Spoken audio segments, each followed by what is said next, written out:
Oh, hello everybody and welcome. I hope you can all hear me.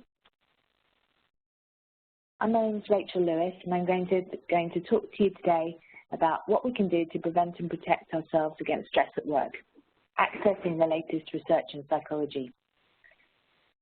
Stress is a huge subject and I don't propose to cover everything today in 40 minutes. So what I'm going to do is keep this session quite top line, give you the opportunity to give some feedback, and also at the end we'll be sharing a resource that all of you can use after this to access the type of evidence and much more in-depth evidence than I'm discussing with you today. As we're going along, do contribute to the discussion and ask any questions that you want within the chat box. Jenny Linden, who some of you will have seen on the chat, is here, and she'll be compiling questions and helping out with the interactivity. So do keep talking. So what I want to talk about today is firstly who I am, then go through what stress is, why I think stress at work is an issue, what are the causes of stress, and then finally what we can do to deal with it and manage it at work.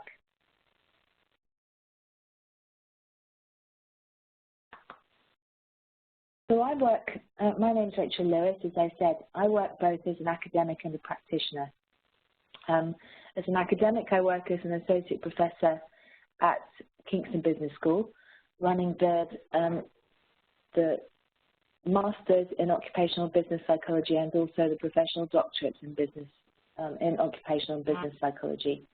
As a practitioner, I'm a director at Affinity Health at Work, which is a not-for-profit research consultancy. I think that the fact that I have my feet in both camps in terms of academia and practice gives me a different perspective to perhaps lots of academics or practitioners you might talk to. And hopefully this will come through in the presentation today. So firstly, what is stress then? Well, there are lots and lots of definitions of stress and lots of theories around stress. The definition that I think is the most useful is this one from the Health and Safety Executive, which is that stress is the adverse reaction people have to excessive pressures or other types of demands placed upon them at work. Essentially what happens is stress occurs when the demands, and that might be demands from home, it might be demands from work, it might be demands from a combination, are greater, are more all-encompassing than the resources we have to deal with those pressures. And again, those resources might be personal resources, but they might also be time and actual physical resources at work. There's often a belief that stress is an illness. And the fact is it's not classified as that medically, but it's very important to say that if not dealt with, that stress will in time lead to mental and physical illness. And you also hear people say that essentially some stress is good. And I think what people do there is get the definitions of pressure and stress flipped. My feeling and my belief is that pressure itself can be motivating, can be really exciting, can be the thing that spurs us on, can be the thing that makes us want to get up and go to work in the morning. Stress is that thing where the pressure becomes too much. And that might be for whatever reason. But in that, therefore, stress is different to pressure, and stress is always adverse, is never a good thing. And the final kind of myth is that some people are more susceptible to stress than others. And that's absolutely not the case. There's no evidence for that at all. Stress can happen to anybody. It's almost like a perfect storm. It's one of those situations that you can be under pressure 1 week and it doesn't affect you to make you become stressed. but the next week it does, and tends to be because of other factors contributing. So it's also never a simple solution as to what happened to cause stress. So next, to get you all contributing, I thought it would be good to have a little quiz and to ask you some questions. And Jenny, so what you should see on your screen now is a series of 4 questions. So if you just want to read those and have a click in the box of the answer that you believe. So the first one being stress accounts for what proportion of work-related illness? Stress accounts for what proportion of days lost? How many working days are lost in the UK to stress each year in millions? And finally, is it an organisation's responsibility to manage stress at work?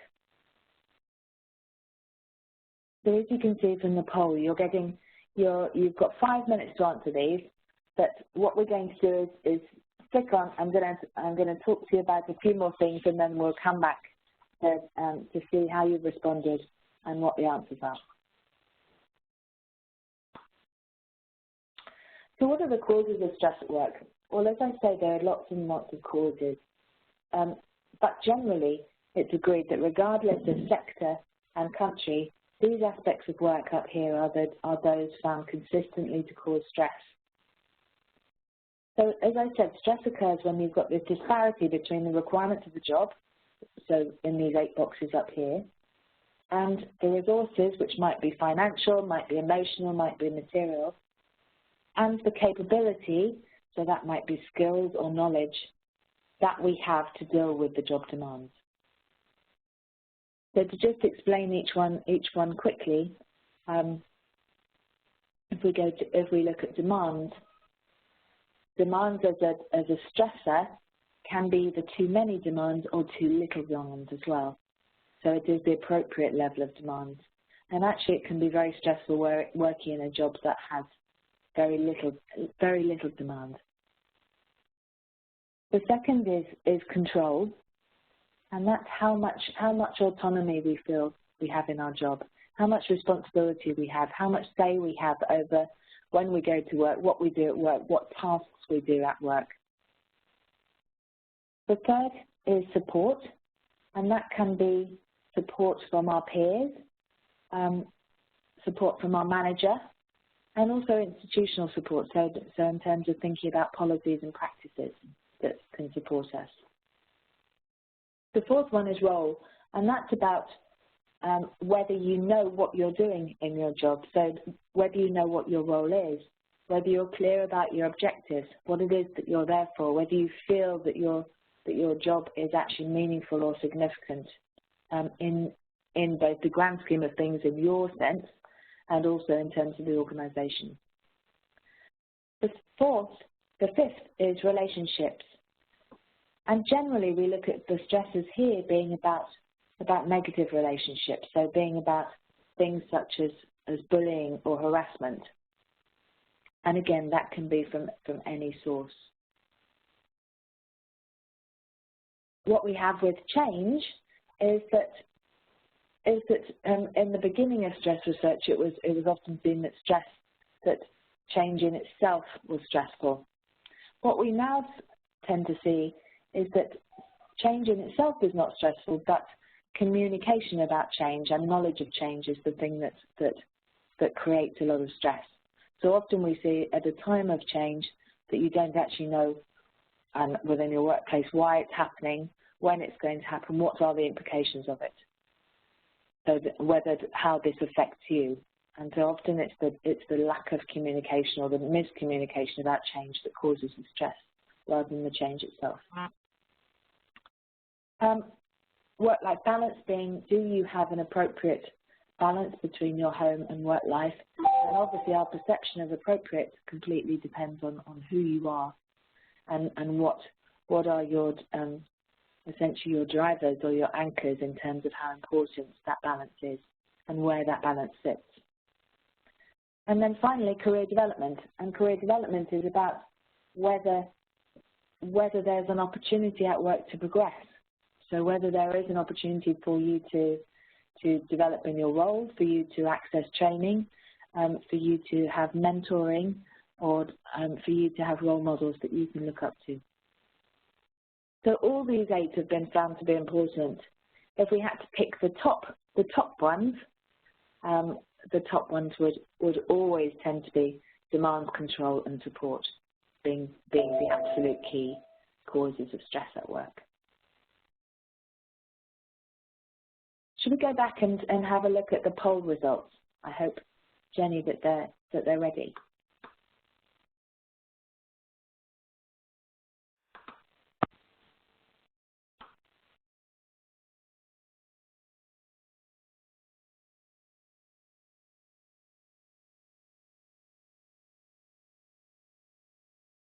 So look. So I hope you can all see the results of the poll up here. For the first question, the majority of you think that stress accounts for 37% of work-related illnesses, and that's absolutely correct. Yes. And the second, stress accounts for what proportion of days lost? The correct answer there, as very, very knowledgeable participants here, as you say, is 45. How many working days are lost in the UK to stress each year? And the majority of you have said 7.6 million, and it's actually 11.7 million, according to the HSE in 2016. Generally, when people go off sick with stress, they will take an average of 24 days off. And the estimated cost, if we look at European statistics, is €617 billion a year, that the estimated cost of stress-related absences. If we're looking at figures, then the highest occurrence of stress-related absence in the UK happens within the public sector, particularly within education, health and central government. In the private sector, then we will be looking at finance being the other high stress occupation. And the final answer, I'm heartened to see the vast majority of you see it's an organisation's responsibility to manage stress. It certainly is, and in the universe, organisations have a duty of care to protect their employees. So we have both the Health and Safety at Work Act, and we have the Management of Health and Safety at Work regulations. That means that you have to risk assess for stress, and therefore you do need to be able to identify significant and foreseeable risks, prevent harm, and also consider reasonable adjustments. What I would say with that, though, which is really important, is that my feeling is that it is both responsibilities. So it's not just the organisation's responsibility, it's also the responsibility of the employee. Okay, so let's carry on.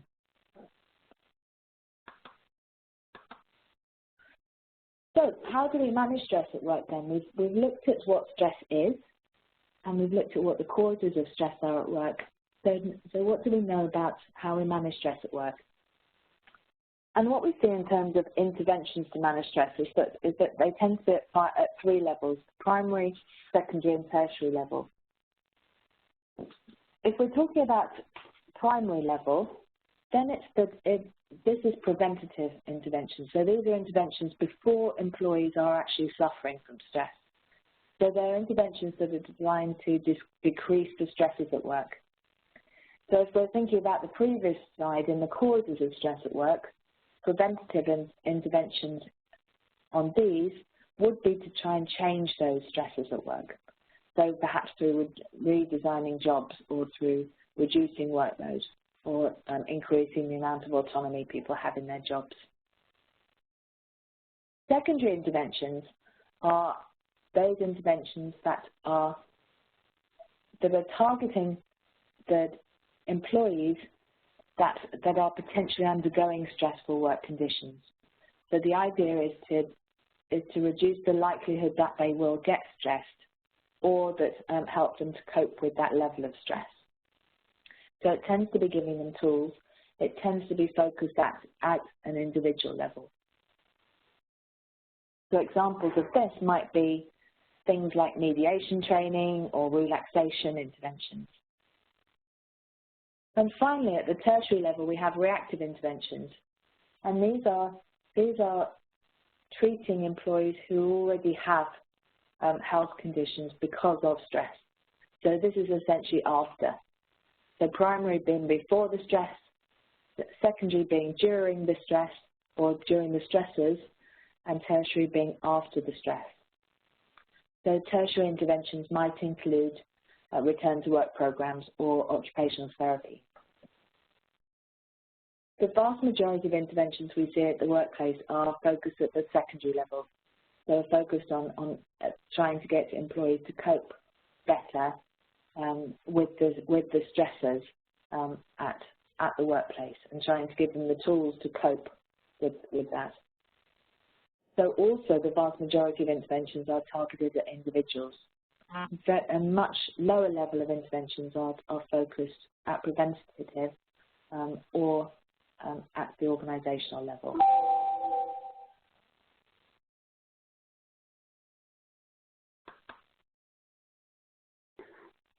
What we know though, and perhaps not surprisingly, and the research very clearly shows that primary interventions, so interventions focused at prevention, and as I mentioned, these are likely to be interventions such as changing working conditions, are much, much more successful than either secondary or tertiary.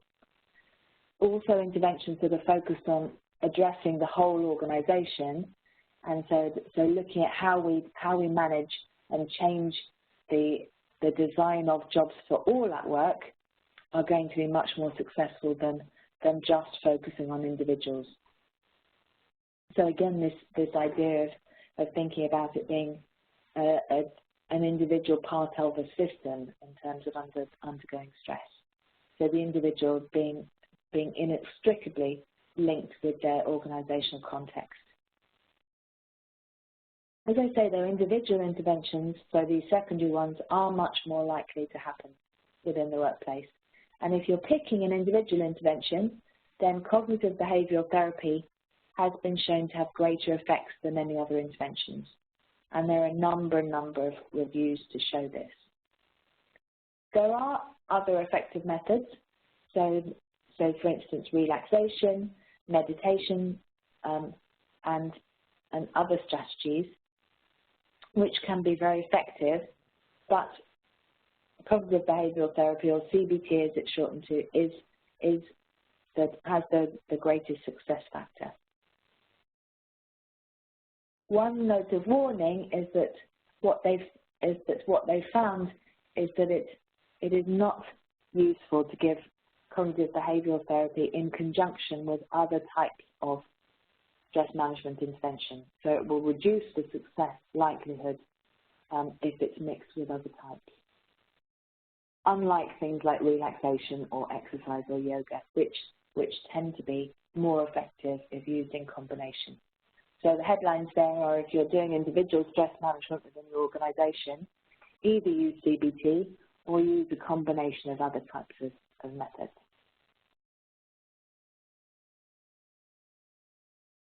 What we also see in terms of the literature is that line managers are absolutely pivotal in the management of stress at work. And this link between line managers and mental health of employees has been the subject of lots of my research over the years. So even if we look at the polls now, that the lack of managerial support is still cited as one of the top causes of stress in employees. So recently the CIPD have also released figures to show exactly that. It's estimated that up to 70% of stress litigation cases cite the manager as the reason for the stress. And it's estimated about 60% of people think their manager has caused them stress. So I think Jenny is going to give you a quick poll to see whether whether this is right for you. Hi, Rachel. Hi, everyone. Yes, I am going to just talk you through how you can give some instant feedback on that. But before I do, Rachel, we've got a really interesting question from Karen about how useful mindfulness training is. So in the literature, mindfulness training began by, essentially the answer is unfortunately a bit complicated. So mindfulness training sometimes goes under a new wave CBT. And so if we're looking at something like acceptance and commitment therapy, which would have elements of mindfulness, that would go under the idea of new wave CBT, and so therefore would be highly effective. If, however, it's a mindfulness intervention that's more meditation focused and not have the action base which acceptance and commitment therapy has, then it's still going to be effective, but going to be more effective compared to something like meditation. But yes, mindfulness, particularly if it's an action-based mindfulness intervention such as acceptance and commitment therapy, is highly, highly effective as a stress management technique. That's brilliant, and hopefully, Karen, that's answered your question. So we're just going to do a very quick poll now to see if you agree that managers are very important for managing stress. I'm just going to show you where you can go to the feedback button if you haven't already discovered that.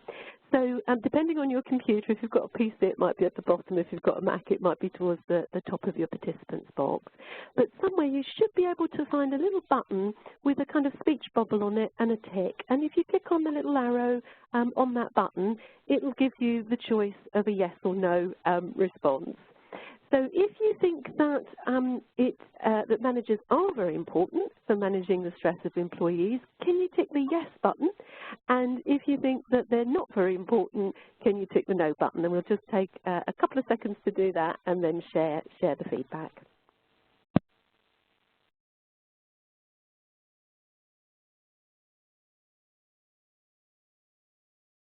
Okay, well, that's pretty unanimous, I have to say, Rachel. Everybody is saying yes, absolutely. We've got no no's at all. So everybody is in agreement that managers are very, very important for helping people to manage stress. Brilliant. I'm glad I haven't lost my audience then.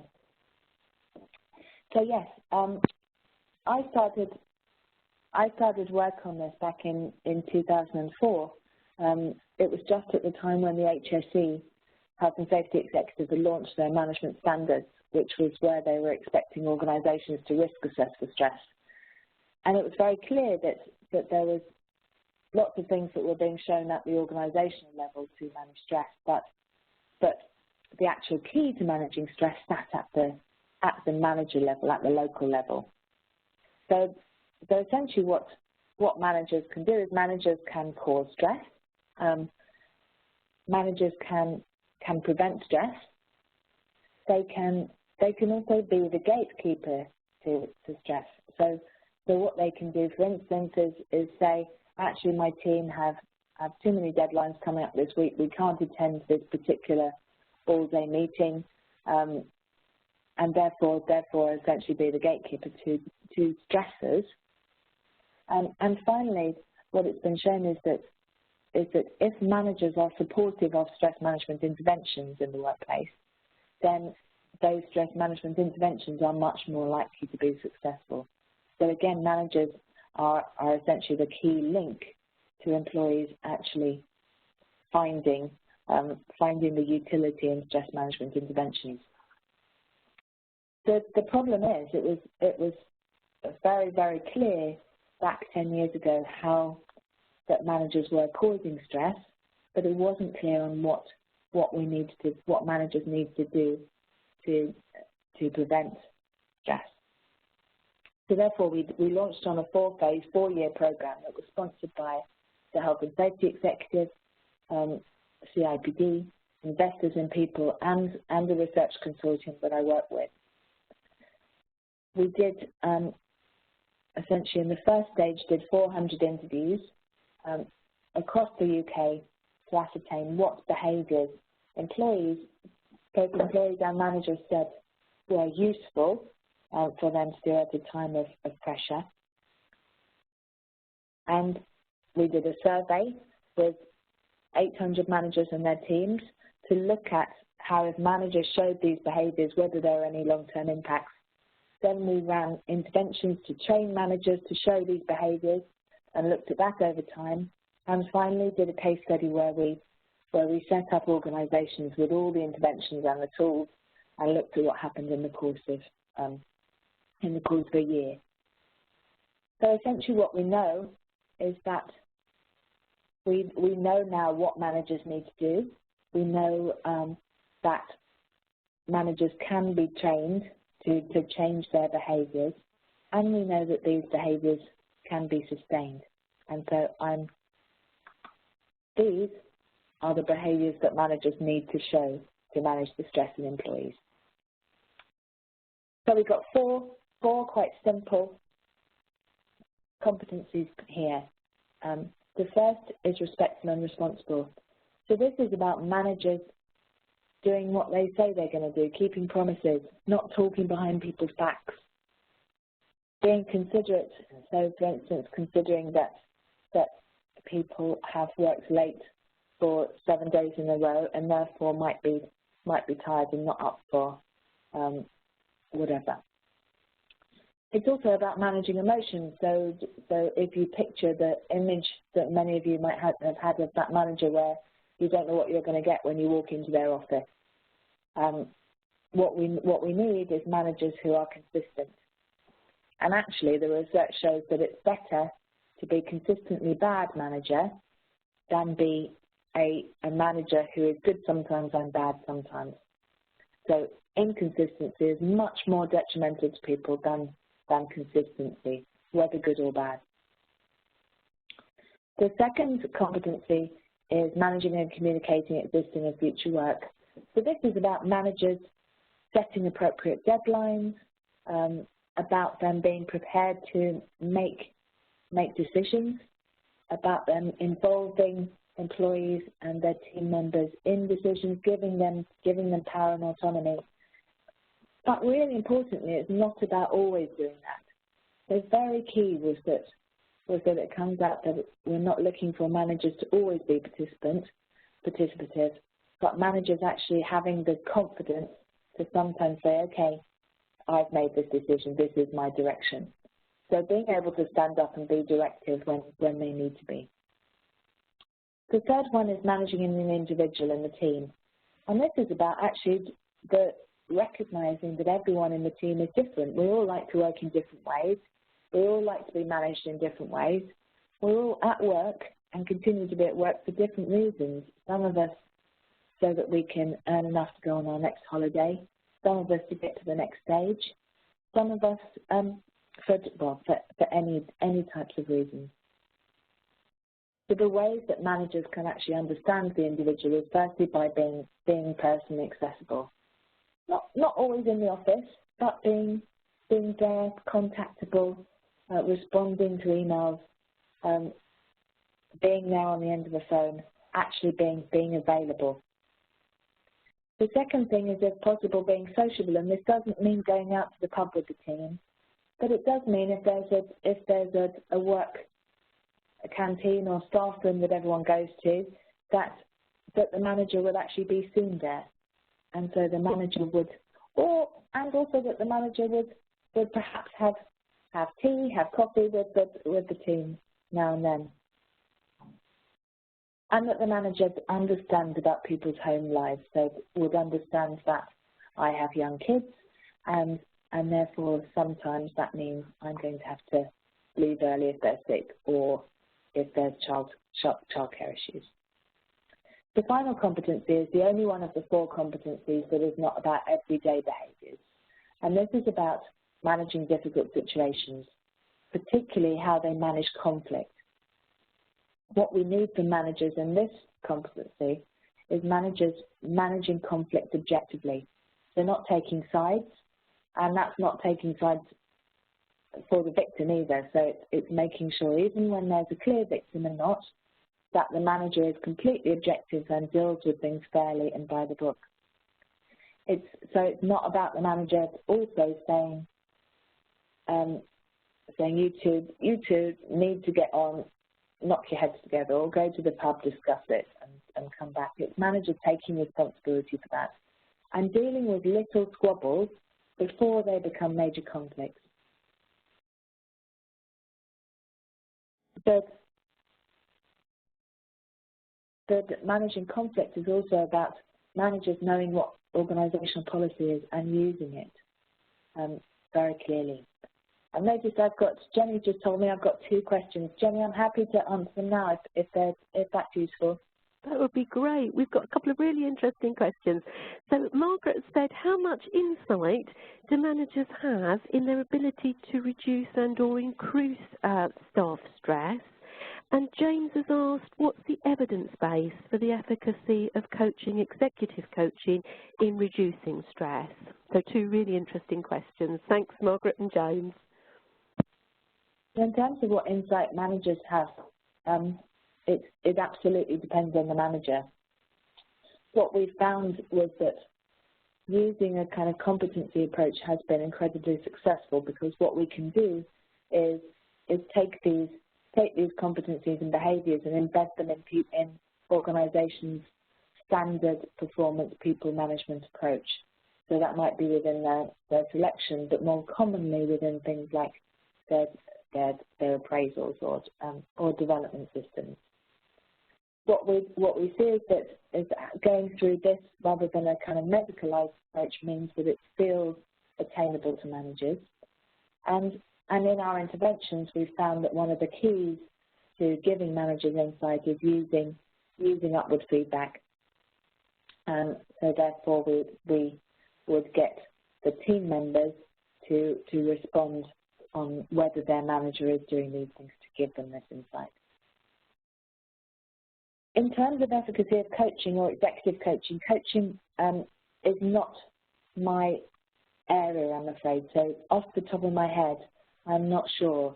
It's not a common thing that I see in terms of coaching or executive coaching reducing stress, because it would not commonly be the expected outcome you would see. But there is an increasing body of literature on efficacy of coaching. And actually I just said that I think that there has been a recent systematic review, so it would be worth looking for a systematic review on coaching, and that was on outcomes of coaching and seeing whether there's an element within there of reducing stress. I know, however, it would not be a prominent outcome in most. Does that answer your questions? Great. So before we finish, I wanted to highlight a new information resource that we've just created, actually. Rather than me explain it in too much detail, I want to just show you this quick animation which explains a bit more.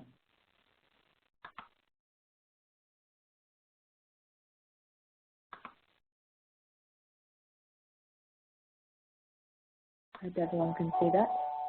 As a busy professional working in the field of health and well-being, you know that keeping people healthy, happy, and engaged at work is essential to a successful business. But there's so much information out there, it's hard to know where to start, what to rely on, and prioritize. The Affinity Work Health and Wellbeing Hub is a free expert resource that pulls the best evidence, making it easy to find, access, and read. Covering a range of topics central to well-being at work, it provides you with short summaries of academic and practitioner research, tools and guidance aimed at individuals, managers, and organizations, and links to relevant national policy. Our team of researchers conducts extensive reviews to provide you with quality-controlled evidence that cuts through academic jargon and consultancy spin in one easy-to-navigate hub, allowing you more time to focus on helping people be healthy, happy, and engaged in their work. Start using the hub today.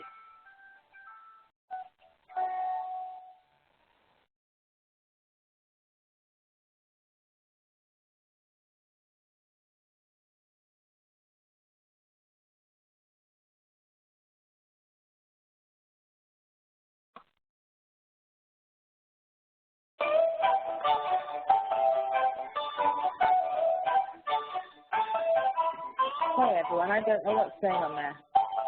One moment.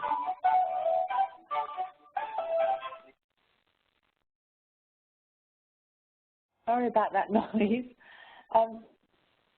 Essentially, this is completely free. It will never not be free.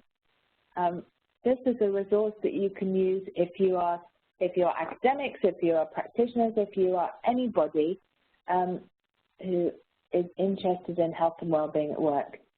At the moment, the Hub only has 4 topics populated, so it's got stress, of which all the information from here in much more detail is on the Hub. It's got stress, it's got common mental health problems, common mental health discrimination, and obesity up there. But over the next year, there will be many, many more topics populated. So the idea is that if you want to access this kind of evidence such that I'm talking about today for other areas, then this is your quick way to access good, useful evidence. Every topic on the Hub is broken down into this, so that you can go in for 5 minutes and just access the academic research or the practitioner research or just a summary. You can see what national policy implications there are, so you can see if there's any legislation about that particular area that would be important in perhaps a business case at work. And also you can access the tools and guidance. So we've been talking today about the things that help employees in terms of stress management. You can go onto the Hub and just click on and access those at a touch. As it said in the animation, everything on the Hub is quality control that goes through a very rigorous process. If we obviously do have some tools on there that are not free, certainly not our tools, but if they're not free, then it will explain all about them from the Hub and send you to use these. So before we stop, just want to show you, this is the website. So we're going to actually launch this Hub until next week, but you're absolutely free to go on and have a look at it now. Keep on coming back to it. And if any of you there are interested in having a topic published or populated, so if there's a particular area that you and your organisation want to look at, then do contact us. We are, as I said, we're a not-for-profit company. It will never not be free. We don't collect any information or data on anybody that uses it. The idea is just to make sure that we get good evidence of health and well-being accessible to all. And so essentially that's me done. Please do, I hope you found today useful. Please do go on and use the Hub to access evidence on, just as I've explained to you, on any other health and wellbeing topic. And do share it. Please do share it with as many as possible. Thank you.